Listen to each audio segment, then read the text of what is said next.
মোস্তফা মহসিন মন্টুর বলিষ্ঠ নেতৃত্ব এবং দীর্ঘ ৫০ বছরের রাজনৈতিক জীবন তরুণ প্রজন্মের কাছে অনুকরণীয় বলে মন্তব্য করেছেন বিএনপি মহাসচিব মির্জা ফখরুল ইসলাম আলমগীর।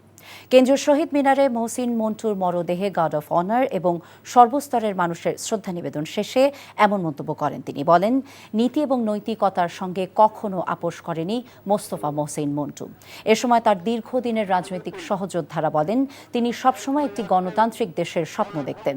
এ সময় স্মৃতিচারণ করে পরিবারের সদস্যরা তার বিদেহী আত্মার মাগফিরাতে দোয়া চান সকলের কাছে। এর আগে রাজধানী কাঁটাবন, নিজ জেলা কেরানীগঞ্জ এবং পরে ঢাকা বিশ্ববিদ্যালয় কেন্দ্রীয় মসজিদে জানাজা শেষে মরদেহ আনা হয় কেন্দ্রীয় শহীদ মিনারে। পরে বনানী কবরস্থানে তাঁকে দাফন করা হয়।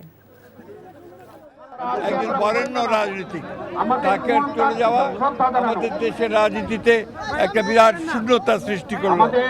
আমরা আল্লাহ তাআলার কাছে প্রার্থনা করি, আল্লাহ তাআলা তাকে যেন বেহেশত নসিব করেন, পরিবারের সদস্যকে এই শোক সহ্য করা যেন শক্তি। বান্ডেল থাকলে প্রতি সেনমানিতে টাকা বাঁচবে। বিকাশ সেনমানি বান্ডেল কিনে জিতুন প্রতি লেনদেনে।